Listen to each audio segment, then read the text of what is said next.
Walang nanay ang nanaisin na lumaki ang kanyang mga anak na hindi buo ang pamilya. Matitiis niya ang pananakit at panluloko ng kanyang asawa para lang manatili silang buo at magkasama. Ikaw kapuso, hanggang saan ang kaya mong tiisin para lang manatili kayong buo ng iyong pamilya?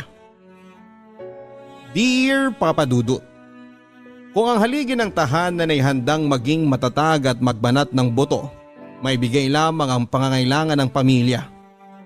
Ang ilaw naman ng tahanan ay handang gawin ang lahat ng sakripisyo at tanggapin ang sakit. Mapanatili lamang ang liwanag sa tahanan at makitang buo ang pamilya. Papa Dudut, tawagin niyo na lamang po ako sa pangalang Chari.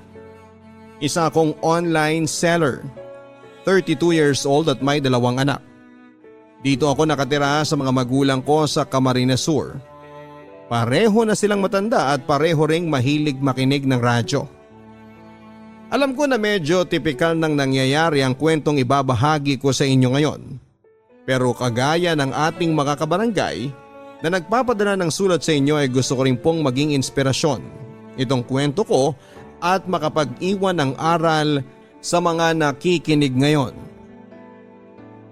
Bago kami nagpakasal ng asawa kong si Steven ay napakarami na po naming pagsubok na pinagdaanan, Papa Dudut. Mga pagsubok na madalas ay paulit-ulit na lamang. Hindi ko nga alam kung pagsubok po ba talaga yon o hindi na. Dahil parang mga senyalis na yon na dapat noon pa lamang ay bumitaw na ako. Sa college nagsimula ang relasyon namin ni Steven. Sa unang taon pa lamang ay ilang beses na kaming nag-away at muntika nang maghiwalay ng dahil sa pambababae niya. Pero dahil mahal ko siya, palagi ko siyang pinapatawad sa tuwing sinusuyo niya ako. Hanggang sa makasal na nga kami at bumuo ng pamilya. Sa unang taon namin bilang mag-asawa ay naging maayos naman ang lahat. Hanggang sa magkaroon na kami ng 2 anak. Papa Dudut, doon muling nagsimulang bumalik ang pambababae ng asawa ko. Pero baka mas matagal na rin niyang ginagawa yon, Papa Dudut. Baka noon ko lang din talaga siya nahuli.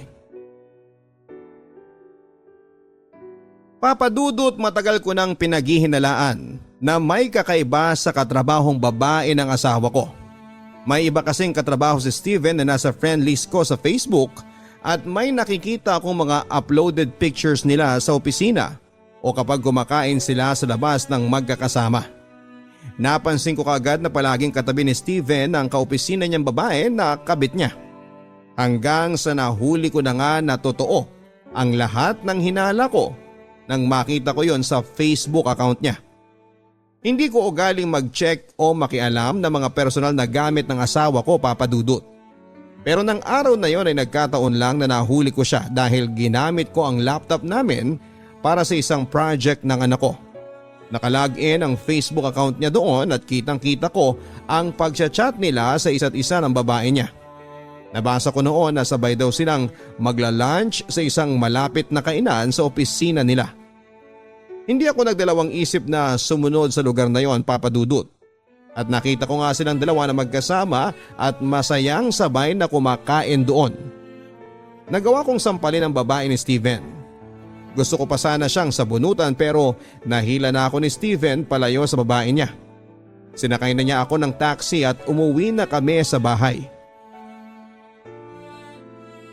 Papa Dudut, pagkatapos ng naging pagtatalo namin ni Steven ay kaagad kong inimpake ang mga gamit namin ng 2 anak ko. Pinigilan pa ako ni Steven na umalis ng bahay namin pero nagmatigas ako at iniwanan ko siya. Sinundo ko ang 2 anak namin sa school bago ako umuwi ng bahay ng mga magulang ko. Hindi yon ang unang beses na umuwi ako nang dahil sa pagtatalo naming mag-asawa. Kaya hindi nagulat sina Papa at Mama nang sabihin ko ang nangyari sa amin ni Steven. Pumayag naman sila na doon kami tumira ng mga anak ko ng ilang araw, Papa Dudut. Papa Dudut, naiintindihan ko naman ang reaksyon ni Mama dahil sa ginawa sa akin ni Steven. Hindi nga kasi yon ang unang beses na umuwi ako sa bahay nila ni Papa pagkatapos naming mag-away ng asawa ko. Kagaya nga ng sabi ni Mama, Ilang ulit din nila akong pinaalalahanan ni Papa noon bago kami magpakasal ni Steven. Naging witness kasi sila kung paano at ilang beses akong nasaktan ni Steven noong magkarelasyon pa lamang kami bilang magkasintahan. Mabait lang talaga ang mga magulang ko kaya kahit na hindi nila gusto si Steven para sa akin, hinayaan pa rin nila ako na makasal sa asawa ko. Ayaw naman daw kasi nilang maging kontrabida sa buhay ko at kontrahin kung anuman ang gusto ko talagang gawin. Kaya sinuportahan pa rin nila ang pagpapakasal ko noon sa lalaking mahal ko. 2 linggo din kaming tumira ng mga anak ko sa bahay ng mga magulang ko, Papa Dudut. At sa mga linggo na yon, halos araw-araw akong sinusuyo ni Steven para magkaayos ulit kaming dalawa. Kung ang mga magulang ko lang ang masusunod, ayaw na nila akong pabalikin pa kay Steven. Kaya naman daw nila akong tulungan na suportahan ang pag-aaral ng mga anak ko dahil wala akong trabaho na mga panahon na yon. Pero dahil ayoko rin na lumaki ang mga anak ko na sira ang kanilang pamilya, pumayag na ako na magkabalikan kami ni Steven, Papa Dudut. Papa Dudut, nalaman ko mula sa isang katrabaho ni Steven na nag-resign na raw sa kumpanya nila ang kabit ng asawa ko. Nahiya siguro kasi kumalat din sa opisina nila na isa siyang kabit. Pinakita naman sa akin ni Steven na wala na siyang ibang kinalolokohan na babae dahil binigay niya ang password ng mga social media accounts niya sa akin. Pero dahil hindi ko nga ugali ang makialam ng mga personal na gamit niya, hindi ko rin yon sinubukan na i-check pa. Siguro natatakot lang din ako na baka may iba pa akong makita at malaman kapag chinek ko ang social media account niya. May ilang buwan na lumipas noon na naging maayos naman ang relasyon naming dalawa. Hanggang sa kinailangan siyang ipadala ng kumpanya nila sa Dayangdang Naga, Camarines Sur at doon daw muna siya magtatrabaho sa loob ng 3 buwan. Sinabi sa akin ni Steven na doon muna siya pansamantalang uuwi sa bahay ng mami niya dahil mas malapit yon sa pagtatrabahuhan niya. Pero dahil hindi pa bumabalik ang buong tiwala ko sa kanya ay sinabi ko na sasama kami sa kanya ng mga anak ko. Nagkataon naman na bakasyon na sa school ng mga anak namin kaya maisasama ko sila. Pumayag na rin si Steven sa gusto kong mangyari, Papa Dudut. At kahit na hindi ko talaga kasundo ang mami niya, lumipat muna kami doon kasama ang mga anak namin ng asawa ko. Papa Dudut, noong nakilala ko ang mami ni Steven ay ramdam ko kaagad na hindi ako nito masyadong gusto. Matagal na itong byuda at solong anak lamang nito ang asawa ko. Mas sumasama pa ang pakikitungo nito sa akin noong bumukod na kami ng bahay ni Steven pagkatapos naming ikasal. Iniisip ko noon na baka hindi gusto ng mami niya na mag-asawa si Steven dahil ayaw nitong mamuhay ng mag-isa. Pero syempre gusto rin ni Steven na may solo kaming bahay.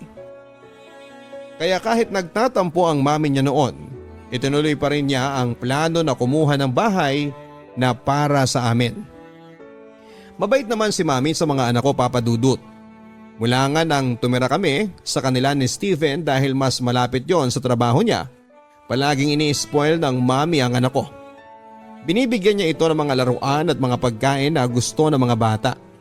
Hindi ko naman maasaway si mami dahil baka masamain pa nito ang sasabihin ko. Karamihan kasi sa ibinibigay nito sa mga anak ko ay mga junk foods, Papa Dudut. At yon ang pinakaayaw ko sa lahat ng kinakain ng mga bata.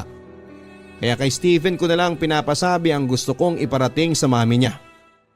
Sa unang buwan namin doon ay walang naging masyadong problema maliban sa mami ni Steven. Nabubuo na rin noon muli ang tiwala ko para sa asawa ko. Kaya lang, kung kailan naman nagiging maayos na ulit ang relasyon naming dalawa noon, saka naman ako may napapansing mali sa asawa ko. Papa Dudut, sa tuwing mag-aaway kaming mag-asawa ay palaging umeeksena sa amin ang mami ni Steven. Lalo lang tuloy gumugulo ang lahat dahil si Steven ang kinakampihan nito, kahit ang asawa ko naman ang may mali. Siyempre, si Steven ang anak at ayaw ni mami sa akin. Ako tuloy ang madalas na nakakaawa sa loob ng bahay ni mami. Kasi kapag pinagtutulungan na nila ako ay hindi na ako masyadong makasagot sa kanilang dalawa. Si Steven lang naman ang gusto kong makausap. Pero palaging umeeksena si Mami sa amin, Papa Dudut. Palagi niyang pinamumuka na wala ako sa sarili kong pamamahay. Hindi na nga rin ako makakilos ng maayos, lalo na sa mga simpleng gawaing bahay. Tapos hindi ko rin makausap pa ng maayos ang asawa ko. Mabuti na lang talaga at mahaba ang pasensya ko dahil napapalampas ko ang mga buwisit na nangyayari sa bahay na yon. Mas naiinis din ako kapag pinaparamdam ni Mami sa akin na pera ni Steven ang bumubuhay sa pamilya namin. Dati naman ay may trabaho ako, Papa Dudut. Pero mula nang ipinanganak ang bunso namin ni Steven, pinakiusapan niya ako na huminto sa pagtatrabaho at asikasuhin na lang sila ng mga anak ko. Ayaw ko talaga sanang gawin yon dahil gusto ko na may sarili pa rin akong pera.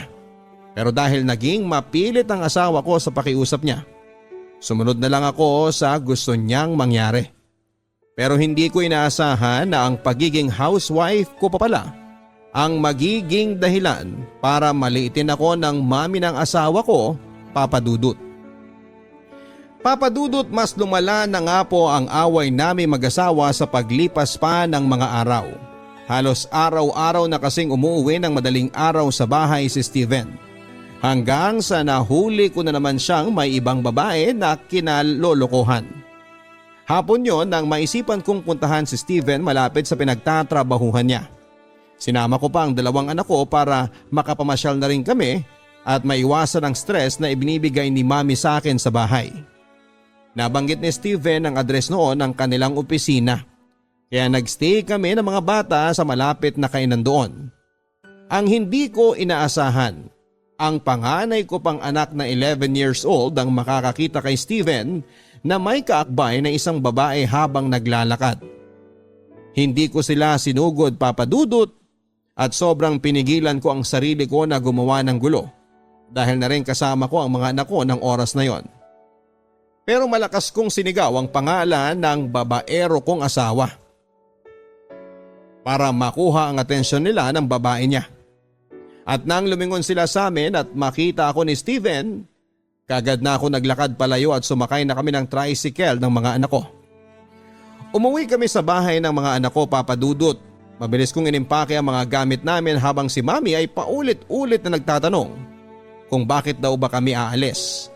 Sinabi ko na nahuli ko na naman si Steven na may ibang kinakalokohang babae. Sinabi pa ni Mami na baka kaibigan o kaopisina lang daw yon ni Steven. Sinabi niya rin na kung aalis daw ako ay iwan ko raw sa kanya ang mga bata. Siyempre hindi ako pumayag, Papa Dudut.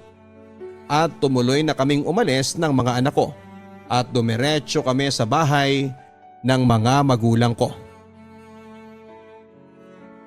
Papa Dudut, sa kabila ng pagbabanta sa akin ni Papa ay nakipagbalikan pa rin ako kay Steven. Wala eh. Mahal ko talaga siya at ayokong masira ang pamilya namin. Kaya nagpadala akong muli sa pagsuyo na ginawa niya sa akin. At nang dahil doon, Papa Dudut, ay sobrang nagalit ang mga magulang ko sa akin. Kaya nang gabi ring yun ay umalis kami ng bahay ni Steven kasama ang mga anak ko. Pero doon na po kami umuwi sa sarili naming bahay. Nang magkausap kaming mag-asawa ay sinabi ko na ayoko nang tumira sa bahay ng mami niya. At kung gusto niyang magkaayos kaming pamilya, mag-uuwian na lamang siya sa trabaho at sa bahay namin araw-araw. Pumayag si Steven sa gusto kong mangyari.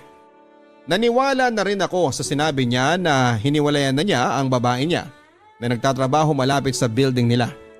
Gusto pa sana niyang ipakiusap sa akin sa tawag ang babae para mas mapaniwala ako na wala na silang relasyon.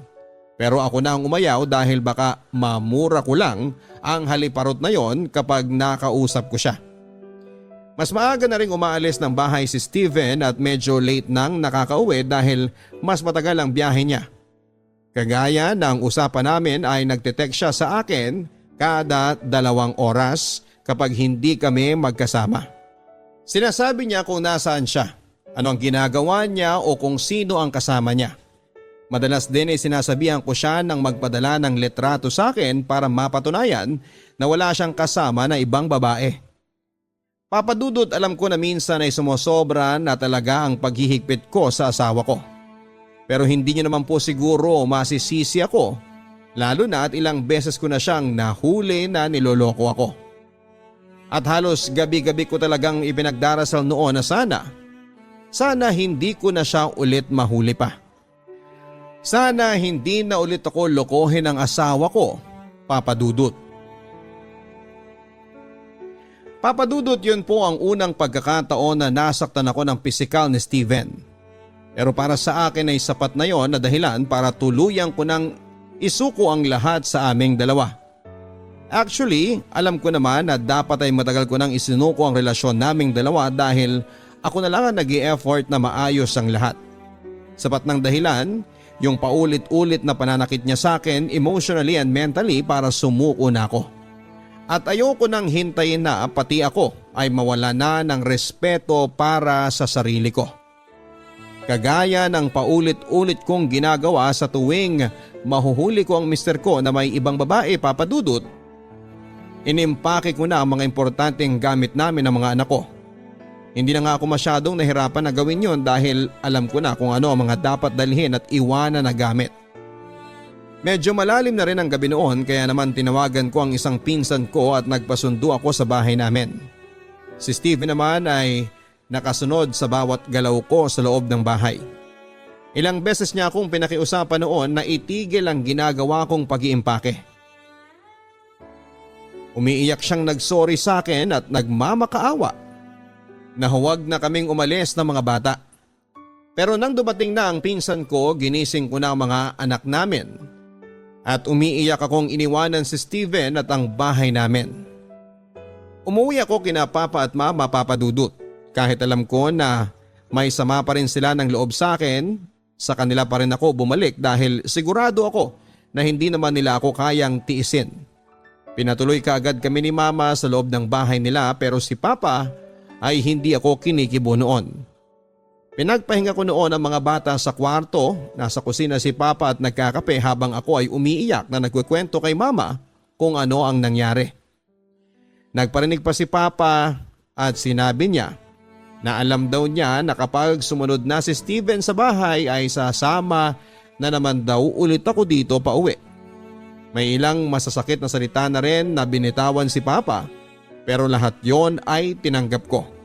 Dahil alam ko na nasaktan lang naman siya para sa akin kaya niya nasabi ang mga yon. Papadudot, kinabukasan nga ay pumunta si Steven sa bahay namin para suyuin ako. Si Mama ang humarap sa kanya at pinigilan ko ang sarili ko na lumabas ng bahay.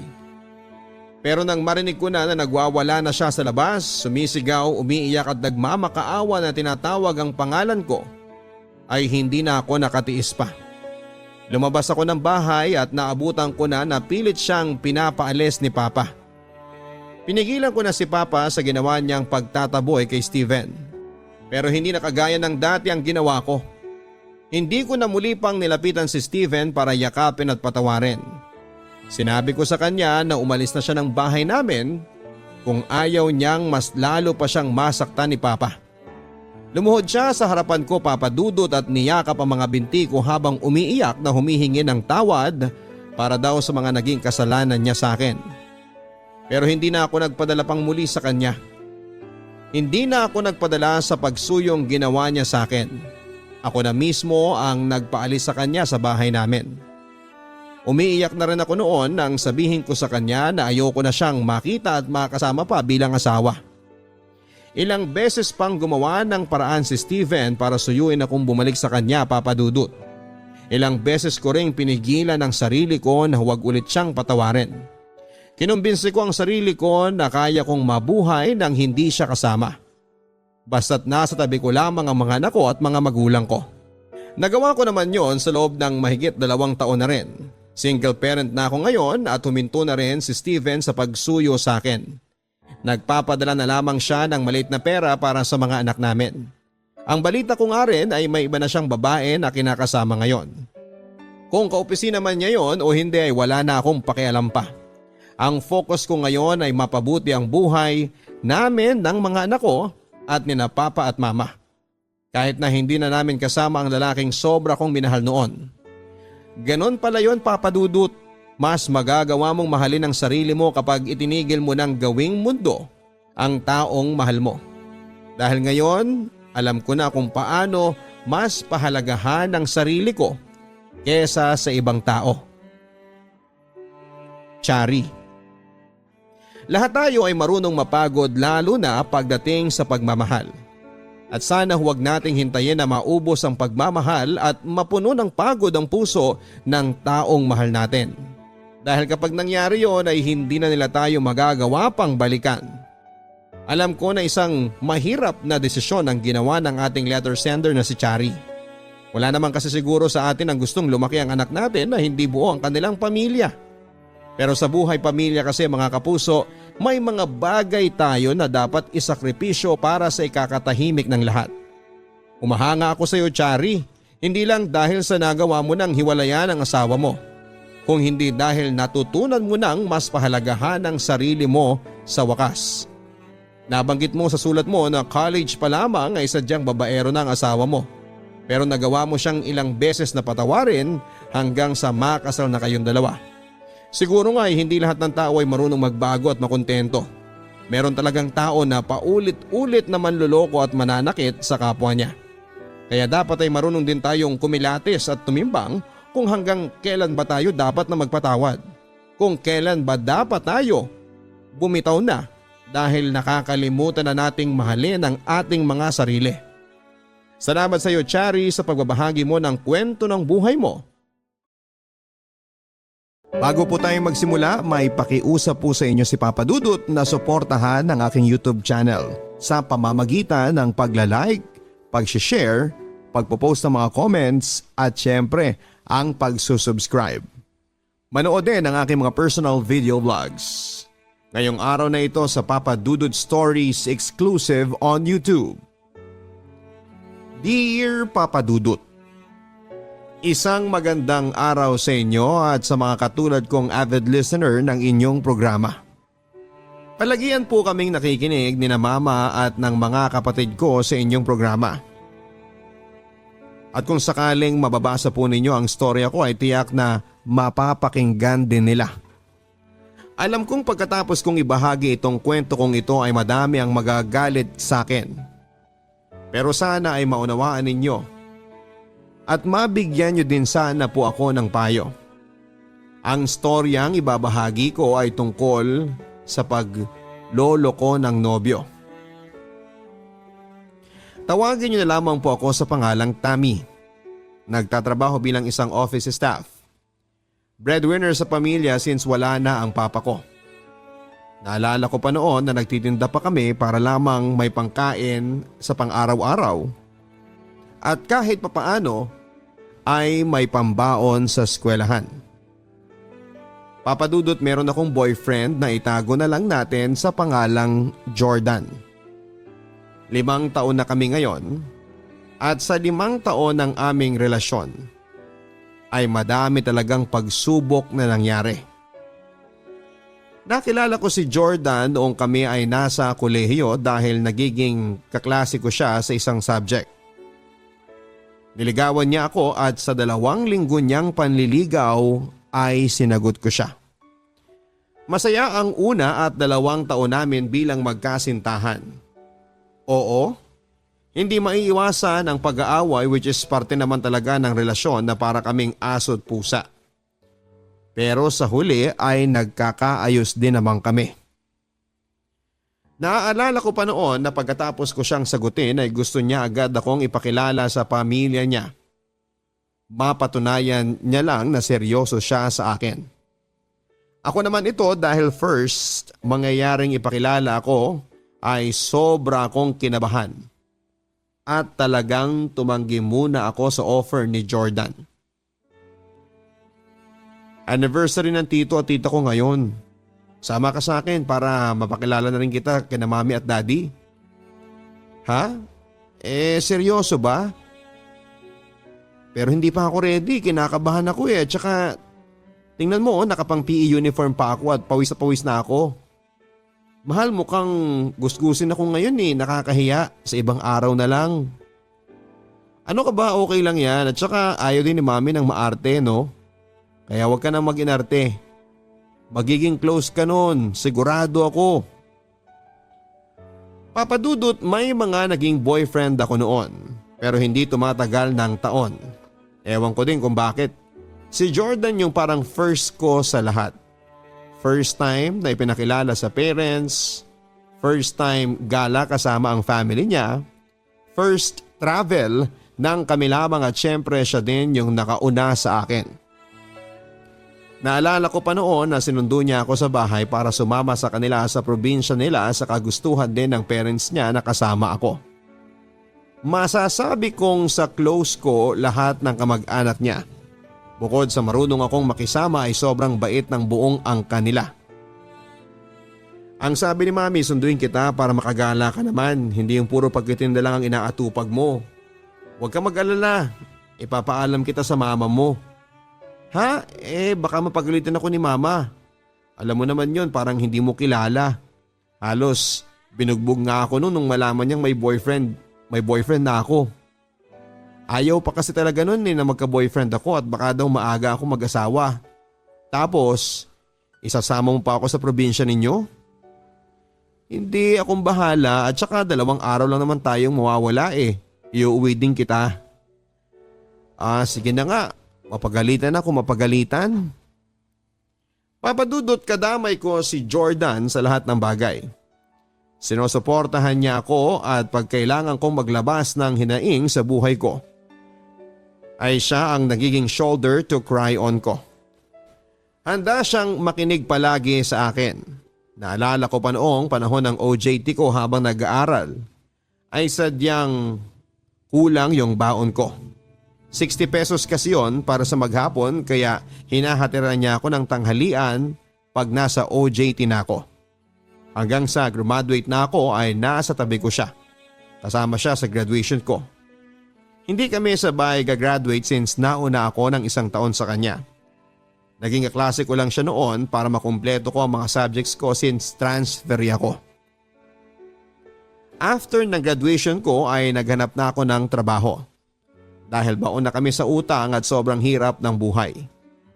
Nabuhay ko ang pamilya ko at nabayaran ng unti-unti ang mga utang dahil ang unang trabaho ko noon ay sa isang BPO. Papadudot, dumating sa punto na unti-unti akong naimpluwensyahan ng mga kaibigan ko lalo na sa pag-iinom ng alak. Araw-araw kada uwian galing trabaho ay mag-iinom muna. Natuto akong magsinungaling kay Jordan na umuwi agad ako pagkatapos ng trabaho. Pero ang katotohanan ay nagiinom pa ako kasi ayaw kong mag-away kami. Ayaw niya kasing nagiinom ako. Ang nangyari is kung saan-saan ako pumupunta para lang mag-inom. Mahal, kumusta ang work mo? Nakauwi ka na ba? Sorry hindi kita nasundo kahit sa palengke man lang. Inaantok pa kasi ako Ang text ni Jordan. Okay lang mahal, nakauwi naman ako ng maayos. Huwag kang mag-alala, pahinga ka na, may pasok ka pa sa school mamaya. Nagpapaantok na rin naman ako Reply ko naman sa kanya. Pero ang totoo ay nasa inuman pa ako that time. Salungat ang mundo namin ni Jordan. Ang araw ay gabi ko. At ang gabi ay araw sa akin. Malaking adjustment sa relasyon naming dalawa. Papadudod, hindi lang pag-iinom ang naging gawain ko pati na rin pakikipag-fling sa katrabaho ko. Nag-entertain ako ng mga nagkakagusto sa akin at hindi alam ni Jordan lahat ng yon. Hindi niya alam ang pagpapasaway na ginagawa ko habang siya ay nagpapakabuting boyfriend sa akin at inaasikaso ako sa lahat ng bagay. Sobrang sama kong tao para suklian si Jordan ng panluloko at pagpapasaway ko. Unti-unti akong nagbago sa kanya, naging cold ako at boring na kasama siya. At alam kong nararamdaman niya yon, kaya isang gabi habang nasa bahay nila ako, ay bigla niyang pinatugtog yung kantang Sana ng I Belong to the Zoo. Ibang-iba ka na. Hindi kita maramdaman. Mahal mo pa ba ako? Hindi na ikaw yung babaeng minahal ko. May iba ka na ba? Ramdam na ramdam kita sa tuwing magkasama tayo. At alam ko na hindi ako ang gusto mong makasama. Mahal, ano bang sinasabi mo? Pinaghihinalaan mo ba ako? Wala akong iba, ikaw lang ang mahal ko. Huwag kang mag-isip ng kung ano-ano sa akin. At alam mong marami lang akong problema kaya ganito ko. Nakakainis ha? Sagot ko naman sa kanya. May nabasa ako sa messenger mo na nai-issue ka sa isang katrabaho mo at sinasabing naging kayo? Totoo ba yon? Hindi nila masasabi yon, mahal, kung hindi nila nakikita. Hindi totoo yon, mahal. Huwag kang maniniwala sa kanila. Kahit tanungin mo pa ang mga katrabaho ko, nakakilala mo, walang katotohanan ng mga binibintang nila. Maniwala ka sa akin. Papadudot, yung mga panahong nagpapasaway ako ay nasa 3 taon ng relasyon namin. Nasa punto na palagi kami nag-aaway at muntik nang maghiwalay ni Jordan. Kaya naniniwala ako na may sumpa sa 3 years, 5 years, 7 years na relasyon na sinasabi ng iba. Papadudot, pagkatapos namin mag-usap ay natauhan ako. Nakonsensya ako kaya kahit labag sa loob ko ay nag-resign ako. Mapanatag lang ang loob ng boyfriend ko. At nagsimula akong magbagong buhay at talikuran lahat ng pagkakamaling ginawa ko. Lumipas nga ang taon at nagpakabait muli ako. Umiwas sa mga dapat iwasan at nagpakabuting girlfriend. Kaya si Jordan ay ganoon din siya. Ginawa niya akong prinsesa at palagi niyang inaasikaso. Papadudot, ngayon ay nasa 5 taon na kami ni Jordan bilang magkasintahan. At eto na naman ako. Nagpapasaway at bumalik sa pagpapasaway nang wala siyang nalalaman. Ewan ko ba? Bakit ko nagagawa yon sa kabila ng lubos niyang pagmamahal sa akin at pag-aasikaso at pagbibigay ng lahat ng bagay na gusto ko? Eto ako nagloloko na naman sa kanya. Nagiinom na naman ako nang wala siyang alam, and worst, may kabit ako na itago na lang natin sa pangalang Franco. Oo, tama po ang mga narinig ninyo. May kabit ako. Single siya at pumayag siya sa setup namin kahit alam niyang may boyfriend na ako at alam niyang 5 taon na kami ni Jordan. Ganun ako kamahal ni Franco. Paano kami nagkakilala? Sa inuman at tropa siya ng tropa ko. Unang beses ko siyang nakainuman ay nag-chat agad siya sa akin sa messenger after ng inuman. Thank you sa jamming ha, sa uulitin. Thank you din sa uulitin. Sagot ko naman. Anong oras na? Hindi ka patulog? Hindi ka ata nalasing eh. Tanong ni Franco. Hindi, nasa mood kasi akong mag-inom kaya ganito ako, hindi ako nalasing. Ang lakas naman pala. Hindi ko akalaing re-replyan mo ko. Bakit naman hindi? Reply ko sa kanya. Papadudot, nagpatuloy kami sa chat ni Franco halos araw-araw. Minsan sinusundo na rin niya ako sa trabaho at ang pinsan ko lang ang nakakaalam na may something sa amin. Isang araw habang nagiinom kami sa bahay ng pinsan ko ay doon ay may nangyari sa amin. Maniwala kayo at sa hindi ay pumalag ako at umayaw. Pero dahil na rin sa alak at tawag ng laman ay bumigay ako sa mga halik ni Franco. Naulit na may nangyari sa amin ni Franco to the point na nag-check-in pa kami. Kapag may pang check-in o di kaya minsan ay sa mismong bahay pa nila kami gumagawa ng milagro. Ano, after work mo, tara? Diretso na tayo sa check-in para makasama naman kitang magdamag. Chat sa akin ni Franco. Sige, ikaw ang bahala. Gusto mo yan eh. Reply ko. Ako lang bang may gusto? Sige na, oo, gusto ko din. Tatampo pa siya, no? Reply ko naman kay Franco. Papadudot, aminado ako na hinahanap-hanap ko si Franco, lalo na pagdating sa sex. Iba kasi siya kumpara kay Jordan. Magaling siyang magromansa ng babae kaya talagang pumapayag ako. Kahit napakakomplikado ng sitwasyon namin since kilala din siya ng mga taong nasa paligid namin. Ang mali ay hindi nila alam na may namamagitan sa amin. Papadudot, hanggang ngayon ay kami pa rin ni Franco at walang alam si Jordan. Pumapayag si Franco na maging pangalawa kasi umaasa siyang pipiliin ko siya sa bandang huli. Sobrang mahal niya ako to the point na gusto na niya akong ipagdamot at ipaglaban ang relasyong pilit naming tinatago. Palaging sinasabi ni Franco na sobrang mahal na niya ako at hindi na niya kayang mawala ako. Palagi din niyang sinasabi na paano siya sa bandang huli kung sakaling iwan ko siya. Wala akong masabi, Papa Dudut, kapag sinasabi ni Franco ang mga ganong bagay. Papa Dudut, mahal ko si Jordan at hindi ko kayang mawala siya pero napamahal na rin sa akin si Franco. Hindi ko na alam ang gagawin ko. Gusto ko nang tapusin kung ano man ang meron sa amin ni Franco pero parang hindi ko pa kaya. Ayoko ding mawala siya sa buhay ko. Si Jordan kasi alam kong siya na ang future ko. Alam kong madaming galit sa akin ngayon pagkatapos mapakinggan ang aking storya. Alam ko din na walang lihim na hindi mabubunyag at lahat ng kasalanang nagawa ko ay tiyak na may balik sa akin. Hanggang dito na lamang, lubos na gumagalang at nagpapasalamat sa iyo, Papa Dudut, Tami. Tukso. Ang tukso ay nandyan lang sa tabi-tabi. Nasa tao lang yan kung matibay siya. Alam niyo mga kaibigan, part talaga ng isang relasyon ng pagkakaroon ng tukso. Alam ko na madami pang iba dyan na may dahilan na mas malalim. Eto lang yan. When we enter into a relationship, we must commit. Be responsible and be matured. Don't cheat. At doon sa mga ibang tao, pag alam nyo na taken na, huwag nyong patulan. Konting delikadesa naman.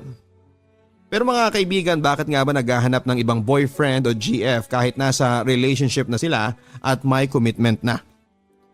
Siguro kasi nagsasawaan na sila sa isa't isa, boring ang routine, o di naman kaya itinatabad na sa relasyon. Alam po ninyo maraming possibilities yan. Malamang na nakita na nila sa iba yung sweetness na hinahanap nila na wala sa partner nila. Yung sarap ng pakikipag-sex sa iba na hindi nakuha sa boyfriend nila. Nung time na down sila at kailangan nila ng masasandalan, nandun yung ibang tao para pasayahin sila. Kaya dapat try to keep fire burning in your relationship.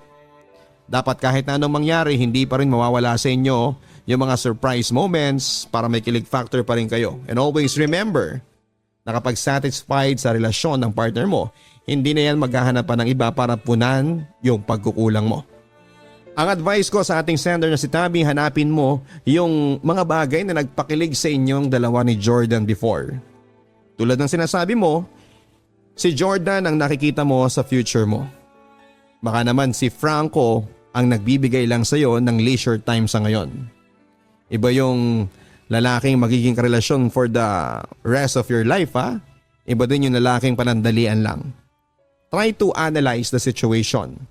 Pagkumparahin mo kung sino nga ba ang nararapat na para sa iyo. Hanggang sa muli, ako po si Papa Dudut sa online exclusive show na Papa Dudut Stories. Huwag kalimutan na pinutin ang notification bell and subscribe button. Maraming salamat po.